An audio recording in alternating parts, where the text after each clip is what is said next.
મિત્રો, કોઈ પણ બિઝનેસનો ગ્રોથ કરવો હોય આપણે, તો બિઝનેસ ગ્રોથમાં અમુક ફેક્ટર્સ જે છે એ અવરોધરૂપ થતા હોય છે. તો એ ફેક્ટર ક્યાં ક્યાં હોય છે?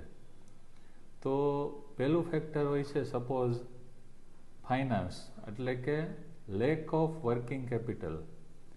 લેક ઓફ વર્કિંગ કેપિટલને લીધે બિઝનેસનો ગ્રોથ થતો નથી. બીજું ફેક્ટર જે છે એ છે સ્કિલ્ડ મેન પાવર. અમુક બિઝનેસમાં સ્કિલ્ડ મેન પાવરને લીધે પણ બિઝનેસ આગળ નથી વધી શકતો.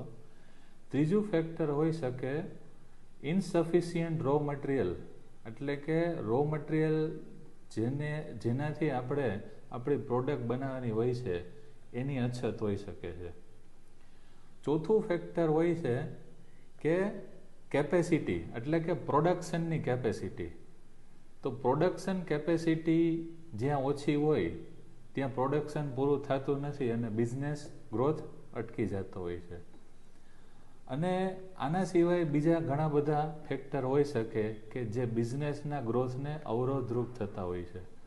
પણ મિત્રો, તમને ખ્યાલ છે કે સૌથી મોટું ફેક્ટર જે બિઝનેસના ગ્રોથમાં અવરોધરૂપ હોય છે, જેને આપણે ઇંગ્લિશમાં બોટલનેક પણ કહી શકાય, તે ફેક્ટર હોય છે બિઝનેસ ઓનર પોતે, એટલે કે બિઝનેસ ઓનરની માનસિકતા. તો કોઈ પણ બિઝનેસના ગ્રોથમાં સૌથી મોટી બોટલનેક, એટલે કે અવરોધરૂપ ફેક્ટર હોય છે તો તે છે બિઝનેસ ઓનરની માનસિકતા. આપણને બધાને ખ્યાલ છે કે જેવા આપણે હોય એવો આપણો બિઝનેસ હોય છે. તો બિઝનેસને ચેન્જ કરવા માટે સૌથી પહેલાં બિઝનેસ ઓનરે પોતાની માનસિકતા બદલવી પડે. Thank you.